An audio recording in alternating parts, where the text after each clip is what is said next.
Okay, with that out of the way, let's get started. I'm very happy to introduce Dr. Glenn Furuta. Dr. Furuta is Professor of Pediatrics at the University of Colorado Denver School of Medicine. He serves as the Director of the Gastrointestinal Eosinophilic Diseases Program, which is a multidisciplinary program dedicated to providing care for children with eosinophilic diseases. His research focuses on determining the role of eosinophils in gastrointestinal function. He was also a speaker at the APFED conference over the summer. So without further ado, I'm going to turn this over to Dr. Furuta. Microphone, and we'll get started. Okay, can everyone hear me? Super. All right, well, good evening, everyone, and it's really a pleasure to be on this call tonight. I am grateful for this opportunity from both APFED as well as the University of Michigan, Jillian and Julie, who have done a great job putting this together tonight. And I appreciate certainly all of you out there across the internet who have joined tonight and are taking time away from your family and a very busy time, I know, of every evening. What I'd like to do before we get started is just to talk a little bit about research and why this is so important and what we really think about when we are concerned with research. And when you go into any physician's office, you know that they've gone to medical school, have done much training to be able to take care of your child or of you, and one of the questions that always comes up is how do you keep up and how do you really know what to do next and what to do with respect to decision making. And we as physicians go through certainly a lot of rigorous training initially, and then when you new things develop, how do you really keep track of that? And we go to meetings, we see a number of patients and have a lot of clinical experiences. We speak with our colleagues, and then finally we do what you often hear is go to the literature. And what does that mean when we say go to the literature? Well, it means that we read research and we try to understand how that research may pertain specifically to our patients. And so today what we'll do is we'll speak a little bit about global aspects of research, and then I'll specifically address some of the research that's been done recently, some of these things I presented to the APFED conference recently, and then finally I'll go back to answer many of the questions, or try to answer many of the questions that have come up that you guys have sent in that are quite excellent and intriguing. So let me just start by examining some of the slides that are on your screen now, and I think there are 4 questions that I wanted to address up front and to try to put research into perspective. And these are questions that come up often when I'm speaking with families and colleagues. And I think the first question is, what is search and what is research? And I think all of you certainly appreciate the fact, and from the questions that you have written in, I think it's blatantly obvious that many of the answers we don't have to the questions you've asked because they haven't even been asked yet. And so in many regards, what I like to say is that we're doing search very often now as opposed to research. So we're really looking to try to understand some of the very basic questions and answers to some of those basic questions before even able to go back and make sure that we're correct in understanding that. So what do I mean by that? Well, I think one of the 2 most prominent examples to me, the first is how do you make the diagnosis of this disease? And we didn't know how to do that a decade ago. We've become much better at that now since 2007 when we had our first publication that identified some of the diagnostic features of this disease. And these have been republished now in 2011 that have been refined with input from all of our colleagues. And this was a multidisciplinary project, but it really wasn't there before, so that was kind of a search. The second, and probably one of the most interesting and important areas right now, is that we need to think about how to make the diagnosis of eosinophilic GI diseases in the small intestine, colon, and stomach, where we don't have as much diagnostic clarity. So that's an area clearly of search, and we need to try to understand that better. The second question that I brought up is how does this happen, and how do we do research? And research always starts with a question. And as physician scientists, which are what all the researchers who work in this area, were physicians first and scientists where we try to understand things second. So when we meet with you and see you in the hospital or see you in the outpatient clinic, we wonder how we can try to help make your lives better, and what are those very important questions that come up. We then take those questions and develop hypotheses to try to understand those better, and with those hypotheses then develop a research protocol to go forward and answer that. So we may say something as simple, and going back again to the diagnostic criteria, how do you make the diagnosis? And we may make a hypothesis that we think that clinical symptoms and tissue abnormalities with increased numbers of eosinophils are critical to making the diagnosis of eosinophilic esophagitis. And on the basis of that hypothesis, then we'll go forward and do a research study to try to understand that, and we need to develop a protocol, and then we need to identify exactly how that's going to happen.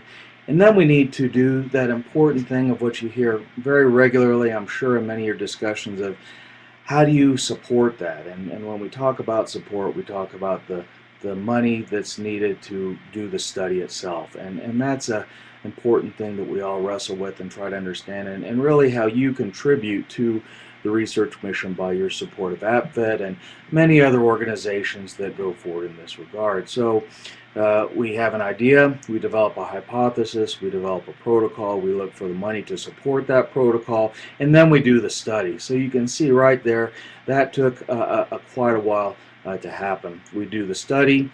It takes a while, anywhere from months to years, to do that study, and then we write up those results, basically take those, interpret them, use our statisticians' expertise to try to understand those, what those results meant. We write them in a manuscript and then send them into a journal to have them published.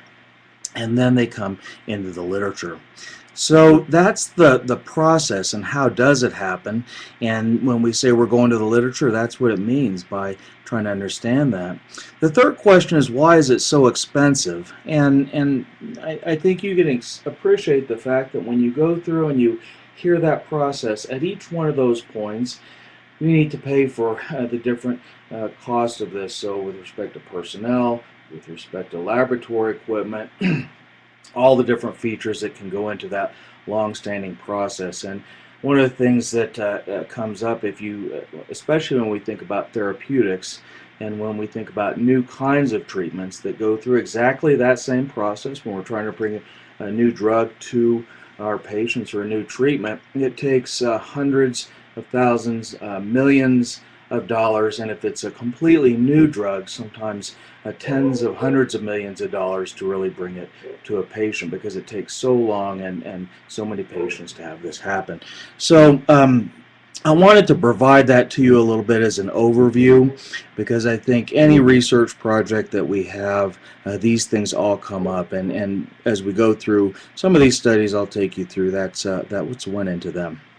So without going forward now, what I'd like to do a little bit is just go through some of the very basics about the diagnosis, because this does pertain to some of the questions that were raised and I think is important as a baseline.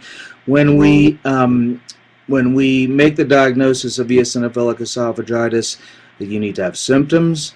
We need to have an abnormal tissue which has increased numbers of eosinophils. We exclude other causes of those symptoms and that inflammation.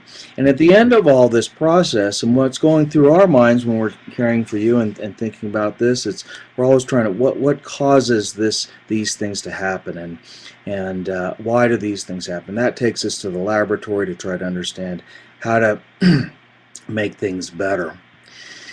This is the publication that Dr. Leah Kouros really spearheaded, and Dr. Aceves helped as a senior author on this. But as you can see, it's composed by a number of different people. So all these different people from different specialties, adult physicians, pediatricians, pathologists, allergists, gastroenterologists, participated in coming together and thinking about what it means to make the diagnosis, and the things that I just briefly reviewed were included in there. The symptoms that are included for younger children are abdominal pain, vomiting, eating problems. Older children and adults, food getting stuck, problems swallowing, chest pain, reflux symptoms that don't get better. And I mentioned these first three because one of the challenges that we've had, and I think some of you have been following this through the internet or through the work with the FDA that APFED and we've been doing, is really how do you measure these things? And one of the important parts of that is if we can't measure it with some degree of clarity, it's very difficult to say whether things are getting better, and that's what the FDA would like to know. Are there ways that you can measure these symptoms to help us know whether a drug or a treatment is working? And so there's a lot of work being done in this regard by Dr. Strauman and Dr. Schoper, who are developing a way to measure this in adults. Dr. Abonia, Franciosi, and Rothenberg have developed this in Cincinnati with another type of scale to really help us measure these. And if we can measure them, then we can help to use those in studies about therapeutics over time. So this is how research really gets integrated into day-to-day clinical care.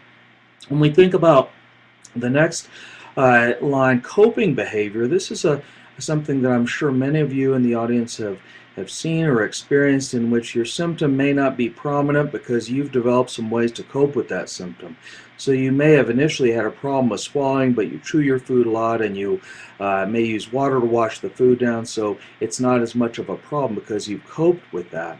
And so on the research standpoint, one of the things that we do is first you need to identify that. So we say, you know what, this is developing, and we document that very clearly in a manuscript, and we put that out there in publication so our colleagues can read about that. And that's a form of research in which we've actually helped identify some symptoms that in fact may be present that are necessary to help to make the diagnosis. But again, how do you measure that? And it can be quite a challenge. Now, the last line here talks about other symptoms that may be present, including and specifically leg pains, fatigue, things like that. And you know, we're just at the very early stages of this. Again, I think this is part of the search of what we do as to what those symptoms are, how do you measure them, what causes them, but certainly they may be present in some patients. When we think about the tissue, these group of diseases really are one of the few that, if you were to look in a textbook, are characterized by an increased number of one cell. And so that's quite unusual to have a disease that's characterized by one cell number, but we do that right now.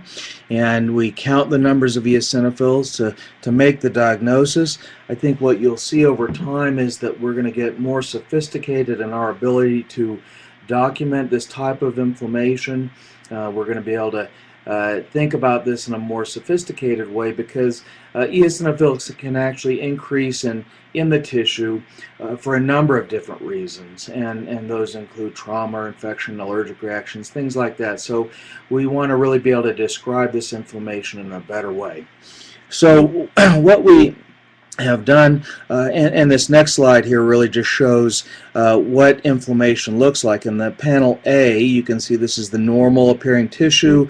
It's the top part of this is where the food comes through, and then as you go down further in the slide, this is the layers of what we call the epithelium, or the lining cells. Panel B shows the eosinophils, the pinkish staining cells. In panel C, you can see these eosinophils where the arrow's pointing are on the very superficial or the top surface of the cell, and then in panel D are what we call microabscesses, or collections of these cells. So as you can see, they're very obvious and they're able to be seen, but really all we do is characterize the numbers and where they are now. But then one of the important things to do is really how do you measure this and how do you characterize that a little bit better so we can try to document treatment responses. This next slide shows the presence of mast cells in eosinophilic esophagitis. The brown staining cells are mast cells, and we wonder whether these cells may be other kinds of cells that are actually present and may have some either diagnostic or therapeutic influence on this. work that's been done by Dr. Aceves has led us to understand that there are increased numbers of these cells that are present, and defining that role is yet to come.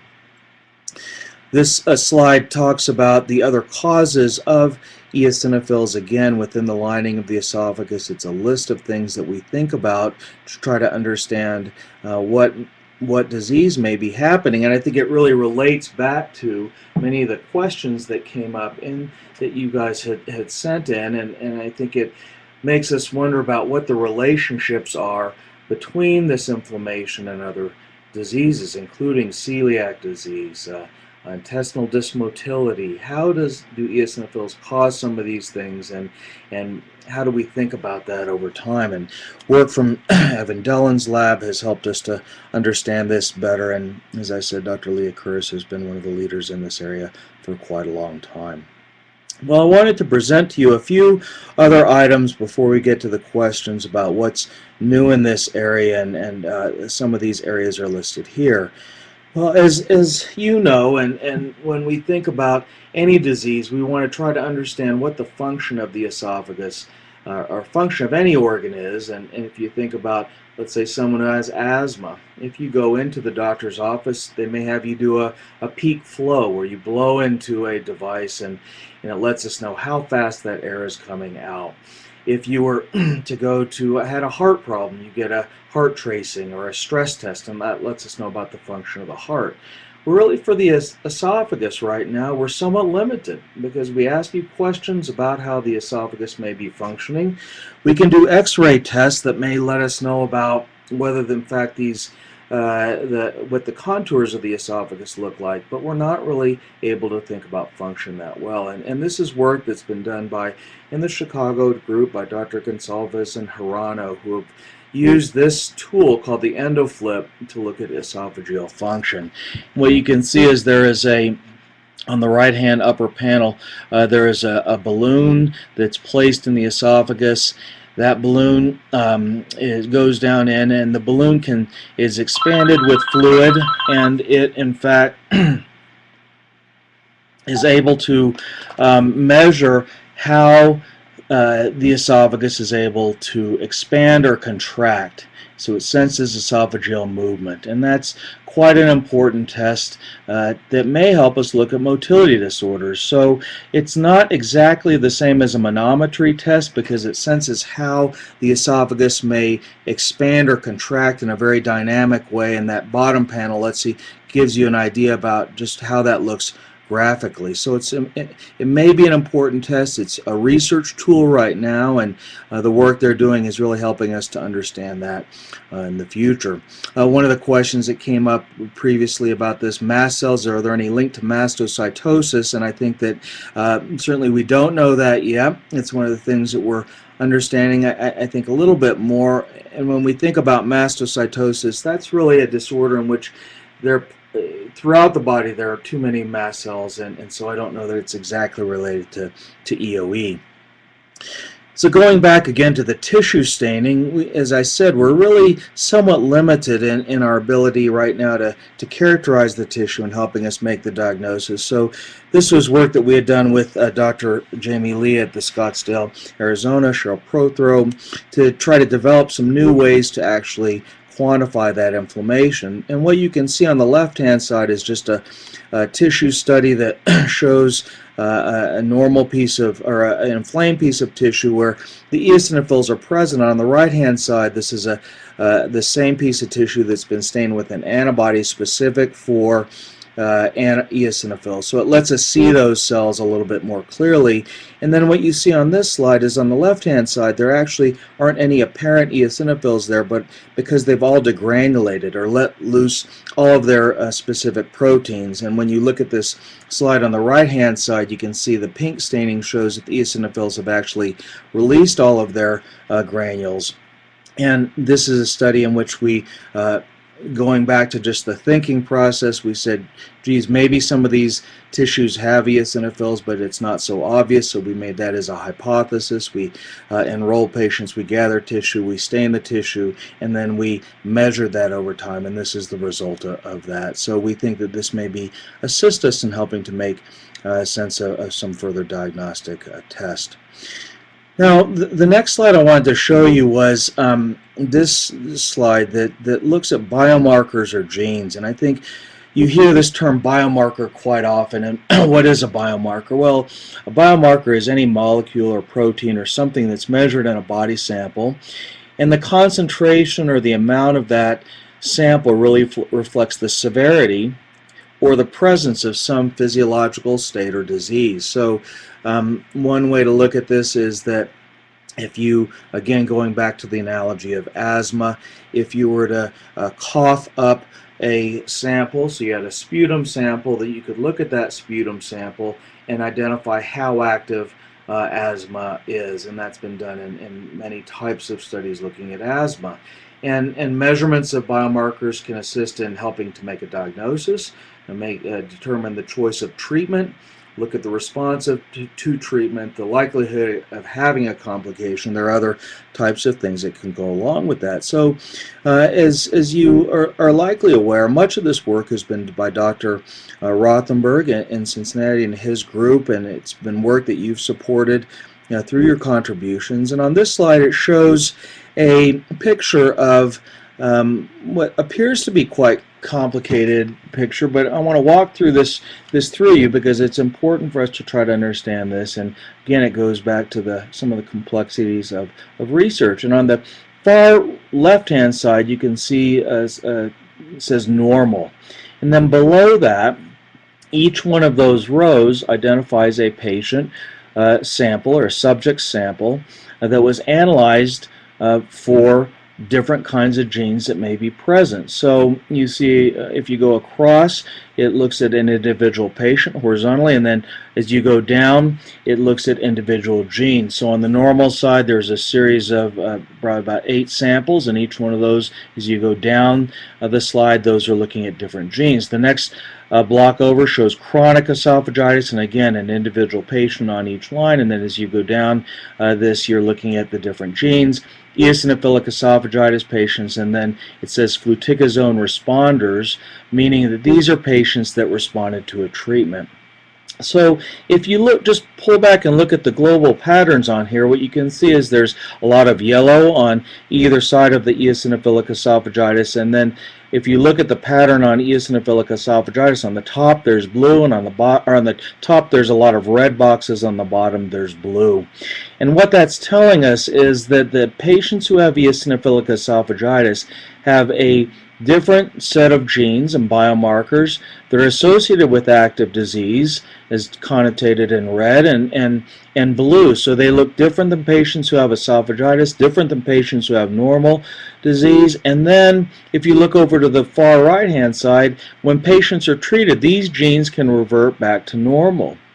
So when we think about this, this is an important concept to think about, because what it lets us know is that here are biomarkers that potentially can allow us to think about how to make the diagnosis, help us to understand responsive treatment, and importantly, how the disease might happen. So each of those genes that's present, we may be able to use to dissect out exactly how this disease happens. And then when you think about that, the next thought is, can we intervene and actually interrupt that gene to provide a cure?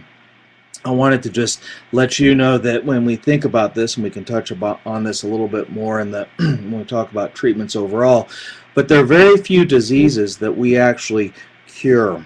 And if you were to open up a big textbook of medicine, there are very few that actually are cured. Certainly cancers are cured, infections are cured, but we don't cure a lot of the disease, and that's why we always talk about treating a disease to help inflammation get better, to help patients feel better, but there are very few that are actually cured.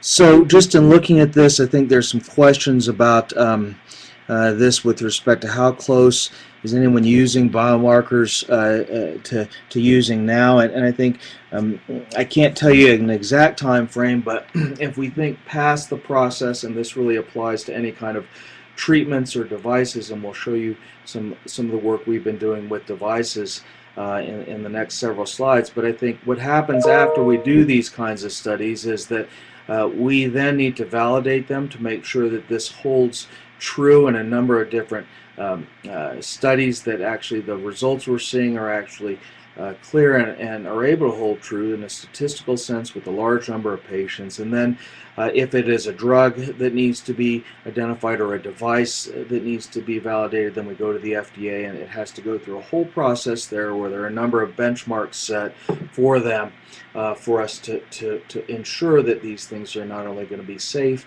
but better than what is on the market already. So that takes a number of years to go through. So let me go through next just some work that's very current and looking at the role of the microbiome in esophagitis. And I bring this up because there is a lot of very important work now going on with the microbiome in other diseases, including Crohn's disease specifically. But these studies all suggest that, in fact, the bacteria that are in your body, and there's several pounds of bacteria that live in us normally, may contribute or initiate a inflammation. And so what work by Sophie Fion, who is in our group and has been supported by APFED, is looking at, again, we go back and think about a hypothesis, and the esophageal microbiome may contribute to esophagitis. The aim of the studies that she's doing is to measure the microbiome in health and disease. And the methods she's using are shown here, of looking at esophageal biopsies and some of our string samples to see what that microbiome is. And I give you this slide to just show you again some of the techniques that are used, and this is very similar to the work that's how these samples are being collected and analyzed in Dr. Rothenberg's work, where you on the left-hand side you can see a sample that's been collected. In the middle, this is DNA that's been harvested, and then on the right hand slide you can see where this DNA is put into a gel. In this picture it could be put into a machine to be analyzed, and Sophie's work is now measured and shown in one study what the normal esophageal microbiome looks like, and then in further work that she's preparing now how this may be different or change in eosinophilic esophagitis, and that's work to come, so watch for that. So finally, what I wanted to show you was this test, and it came up in several of the questions, work we're doing here to look at an esophageal string test. And again, we go back to all the way back, and just again to think about how research happens. We hear repeatedly in the office, when do we do our next endoscopy? Do we need to do another endoscopy? And are there ways that we may be able to study what's going on in the esophagus without having to do an endoscopy? So we thought back into the literature. We went back to think about that, and here's a test, and what's shown here in this slide on panel A is the Entero test, and this is a test that was developed back in the 1970s. And the bottom left hand corner, it shows the capsule, and the capsule is filled with the string that's shown as you go up on the slide. And so if you were to take this or by this test, you would see a capsule that just had a little bit of the string that's shown here in the white arrow coming out of the top of the capsule, and the string actually fills the capsule, so that when you swallow that capsule, the string dislodges within the intestinal tract, and that little piece is taped to the cheek. And on the right-hand side, you can see that there is an indicator stick that you can touch to the string that shows an acid part, so that's in the stomach, and an alkaline part, and that's in the esophagus.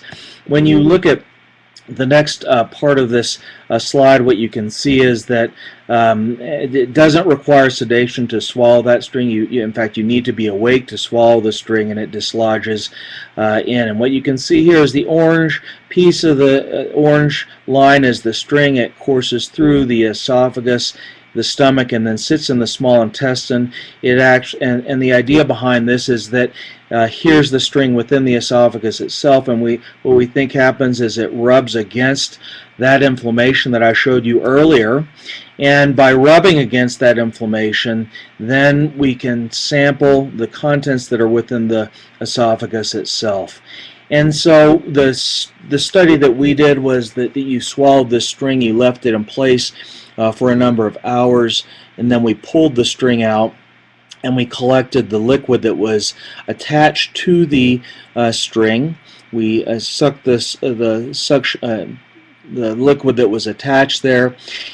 Endoscopy was performed at the same time, where we obtained biopsy samples, and then we took the samples from the string, we took the samples from the biopsy, and we put them through some chemical processing, and we looked at the contents looked at those samples for eosinophil contents. And so what we did was, and this is the results of that study, major basic protein is one of the proteins that are present within an eosinophil.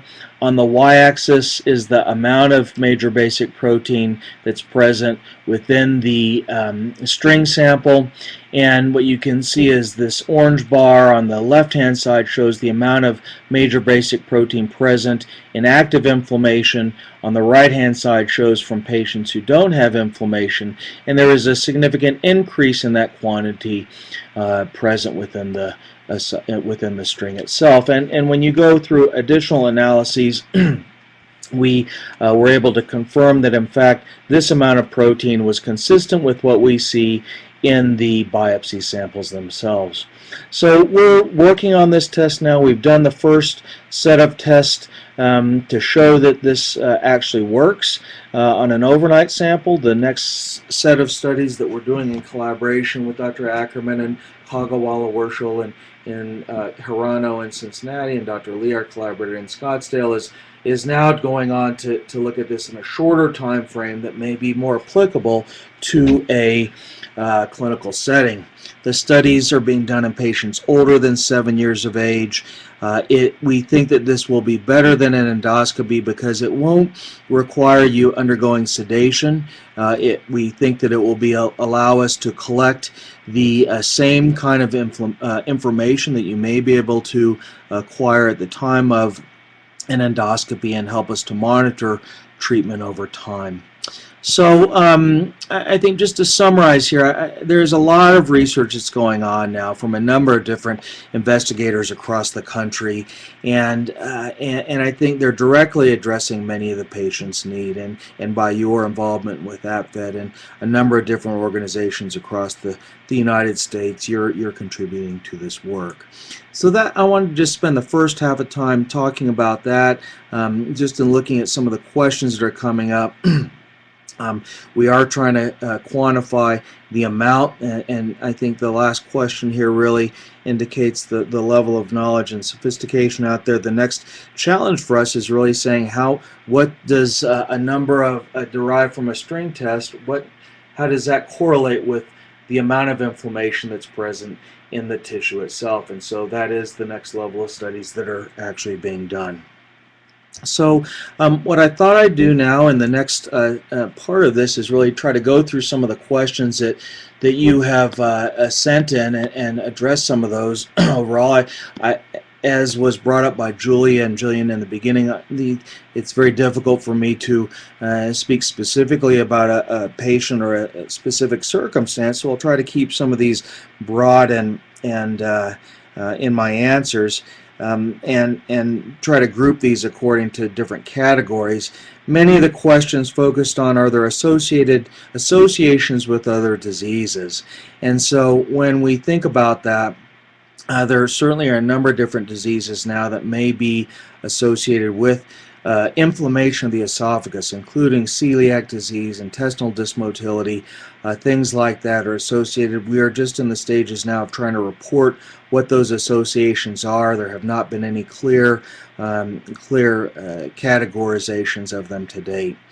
When we think about the pathogenesis of this disease, work from Dr. Spergel's group and again the Cincinnati group with Dr. Meese formerly Dr. Mishra at Cincinnati and now at Case Western, and Dr. Rothenberg looking at mouse models of this disease. We're understanding that indeed allergies likely contribute to this. There are a number of ways that they may contribute to this, both from food that may spark this inflammation. The evidence for that is that if you eat a food, you may have these symptoms. If the food's taken away, the symptoms may get better. There are mouse models that suggest likewise that if you sensitize a mouse, that these both either to aeroallergens or food, that this may spark the disease, and interruption of that pathway with specific things such as antibodies may help the inflammation get better. When we think about curing this disease, as I talked about before, we're not to the point yet where we have a cure. We are certainly to a stage where we have a number of treatments, including things like nutritional exclusions as well as steroids that can diminish the inflammation, help patients feel better. And really, there are new studies though that are getting better or reaching a point that we think will be to a patient's in the future, but it's still going to be a while because these are at the early stages of time. There are not monoclonal antibodies that we've seen as treatments yet. These are things that are still undergoing investigation, and we think that hopefully these are going to be to you in years' time, certainly not months' time. The critical question, I think this came up in a number of different ways in questions that were submitted, I think go back to the natural history of this disease. And this is a really important question. And what do we mean when we say natural history? Well, we mean what happens if someone is left untreated over time. What happens to that inflammation? So we think of that in the course of years. And it's the exact question that the FDA has posed to us when we were presenting there in September and discussing how do we get new treatments to you and to your patient and to your family members. So the natural history is a question of how do you get, what happens to tissue over time and to the patient over time. And I'll speak from a practical standpoint first, just to say that we think there are three things that can happen to patients over time. One is that they may have problems eating, and they may have problems swallowing that can lead to malnutrition or problems with growth. The second is that a patient may get a piece of food stuck in their esophagus and need to have endoscopy to have that piece of food taken out. And that it can either because of the esophagus squeezes or because there is a narrowing present. And that's really the third kind of complication that relates to esophageal stricture or scar or narrowing, some in that regard, meaning that there is difficulty with the food going down into the esophagus. But the problem is that we don't know how often this happens. We don't know who develops this yet in large studies. And the reason we don't know, and the reason we may be very difficult for us to know that, is that none of us are actually going to advocate for a patient to go untreated. So the FDA asked us at the meeting, well, what happens after a decade's worth of inflammation? And we responded, we don't know, and we may never know because our patients are not going to go untreated over time, likely. But what we can say is that we know that those three things develop, and we know that we're part of the efforts that we have with respect to our Tigers Consortia and a number of other investigators trying to document what happens over time in this disease. We don't see cancer as a part of the long-term outcomes of this over time. Now, I think in regards to the natural history, and this came up in some of the questions also, is that there are probably different subtypes of this disease, and there may be patients that go on to have stricturing and go on to have narrowing. There may be patients that respond very well to dietary therapy, and there may be patients who have don't go on to respond to therapy, including steroids or things like that. So it's difficult for us to know exactly who all those subtypes are, different groups of patients are, but that's part of the research that's going on over time. Along with that, I think, well, we have done many studies to identify the fact that steroids are helpful and dietary exclusions are helpful. I think one of the things that we haven't identified yet, and this has come up as a part of questions, is what are the long-term complications of these different kinds of treatment. And I'll speak to that first with regard to nutritional management. I think that these are in large part preventable as long as we have patients who are undergoing treatment with the advice of dietitians, and we make sure that these patients undergo proper nutritional rehabilitation. Work from our group here with Michelle Henry has shown that patients, up to 67% of patients, may in fact not even get the adequate information about how to undergo a nutritional restriction. So it's going to be very important to make sure that the proper information is given when patients undergo restrictions, so they get the right amount of calories and micronutrients and nutrition when some foods are eliminated. When we think about the issue of long-term treatment with steroids, again, our literature is based and our experiences are based in two regards. The first is the literature on using topical steroids for the treatment of asthma. And what we know from that is there can be a slight diminished growth, and that is probably the main type of problem that can occur. When we think of all the different kinds of symptoms that may be, or problems that may happen with topical steroids, they include bone demineralization, cataracts, local infections with fungus or virus. Those would be the main types of things we would think about with the use of topical steroids. Now, the second part of that is that the way that these steroids are used for the treatment of eosinophilic esophagitis is that they are sprayed in the mouth and swallowed, or made into a slurry and swallowed. And when they're swallowed, they immediately go to the liver, where they are metabolized and not thought to be terribly as strong and have the effect to the rest of the body. So in contrast to the way they're used for asthma, in which they're inhaled, the steroids that are used for eosinophilic esophagitis, we think, undergo rapid metabolism, and so we think that there is less side effects overall.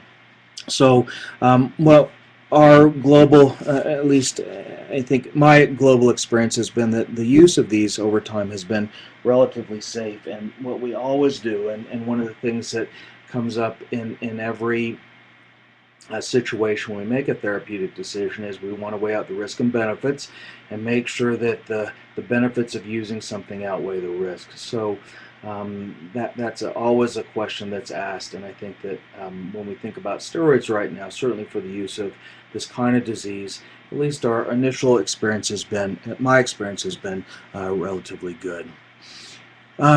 So let me just go down and I guess in thinking about these other questions that have been presented, I can try to highlight some of these.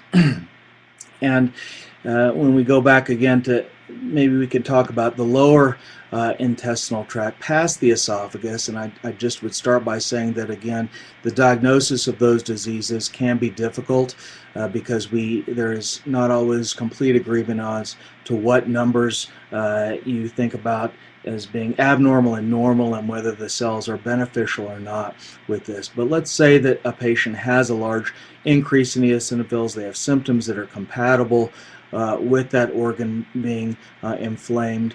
And what I mean by that is that if someone were to have bleeding, bloody diarrhea, cramping, things like that, and they had increased numbers of eosinophils in their colon, then that would be consistent with someone who had eosinophilic colitis, and that's part of the things we'll need to think about as we perform research to understand that disease more clearly.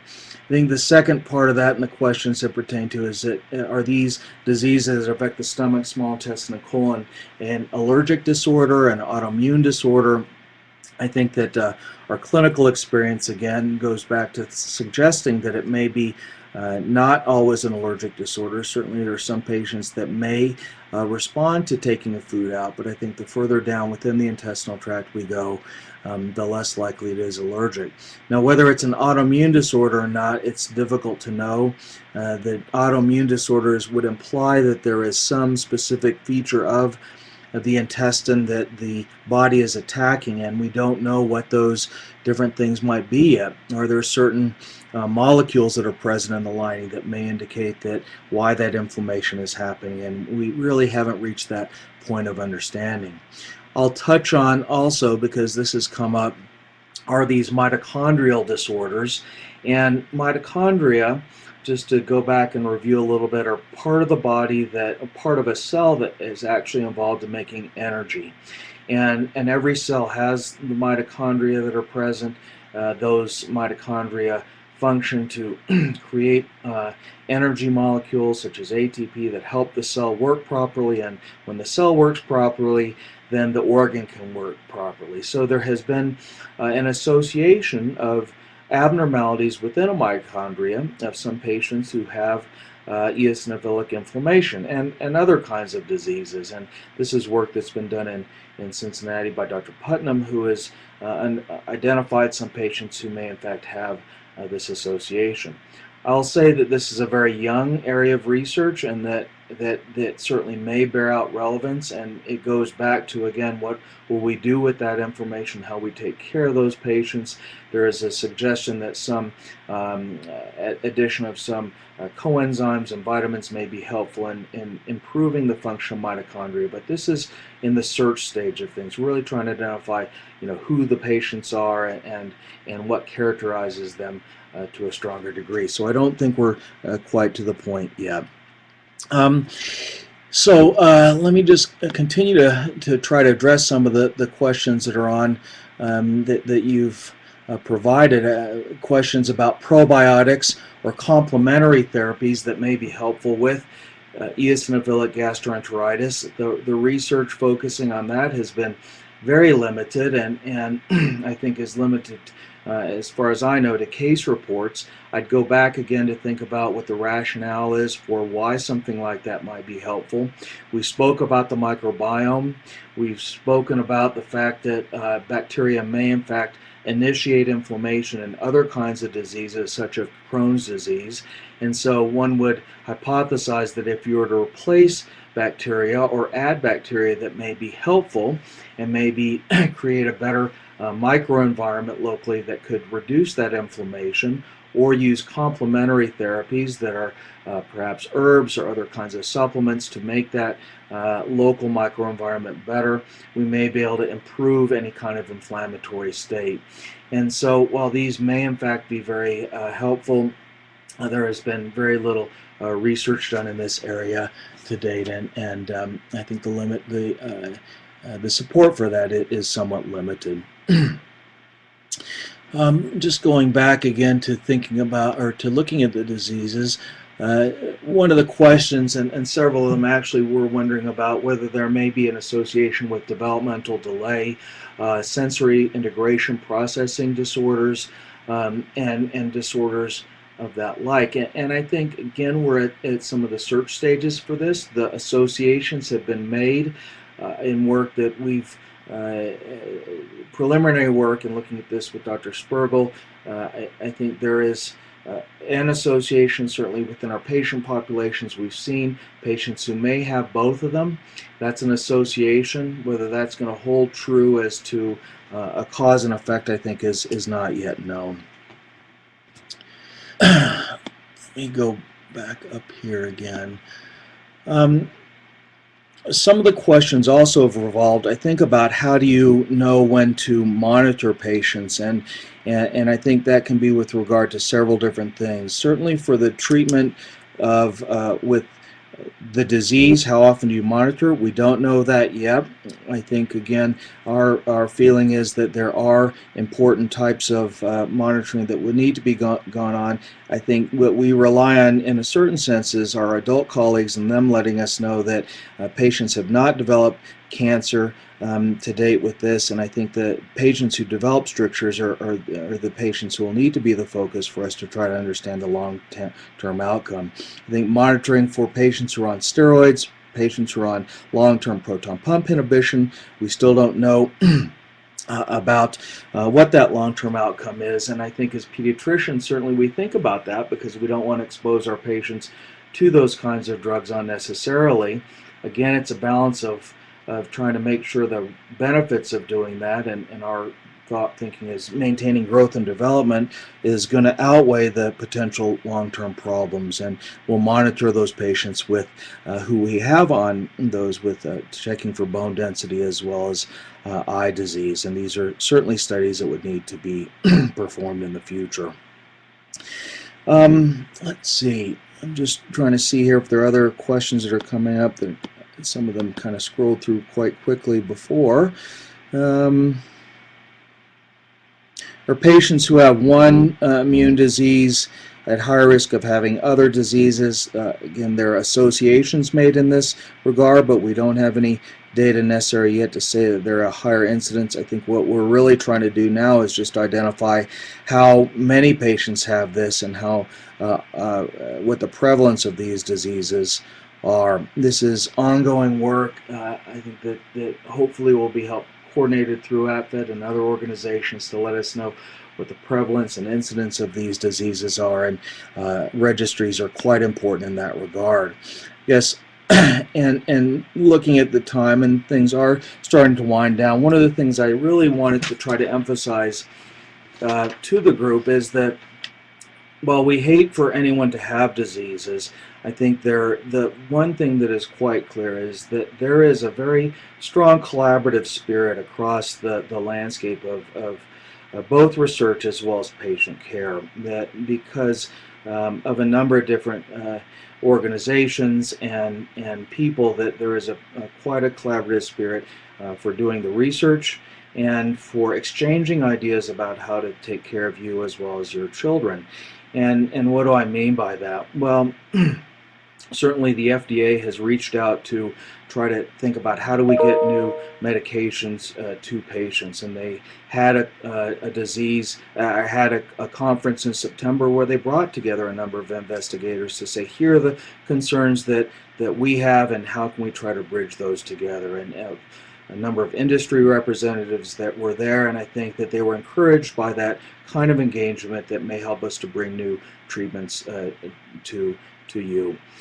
Secondly, I think meetings have really focused on this disease, and about a decade ago, this disease was really not discussed at all at any of the major academic meetings.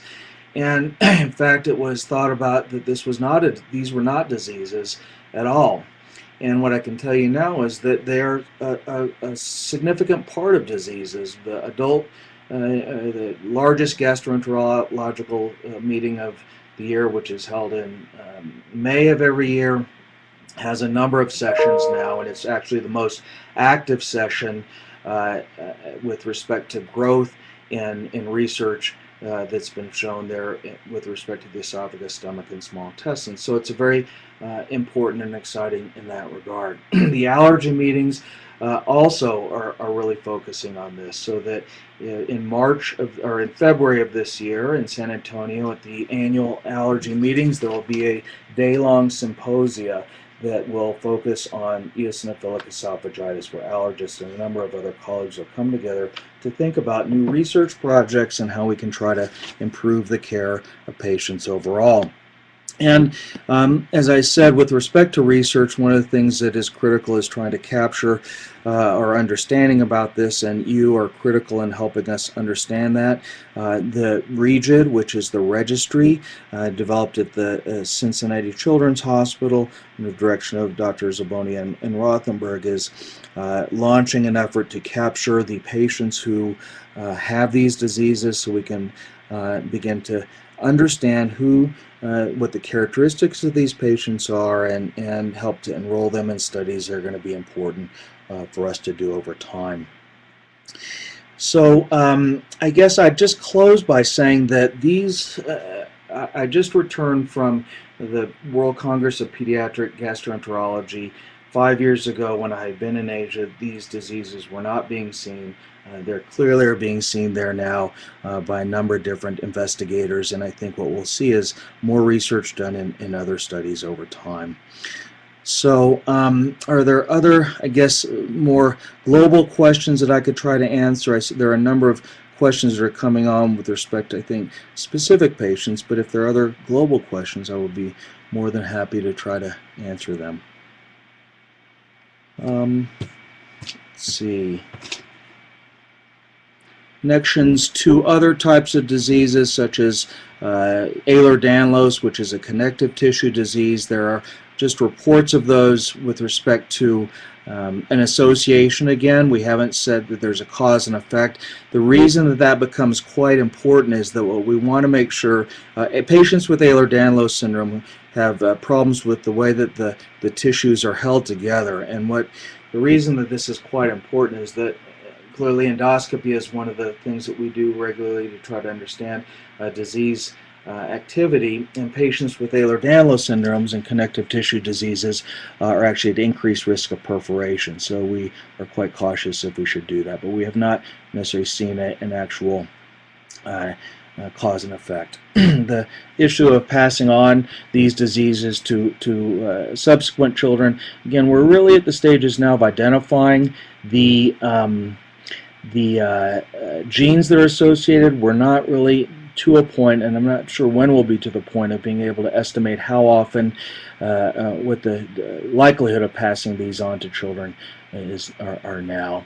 The name of the symposium that will be happening in September is, the meeting itself is the American Academy of Allergy, Asthma, and Immunology. If you go to AAAA, so 4 A's, and then I.org, the symposium is the Tigers Symposium that will be held there, and it just came onto the stream here, so quadai.org.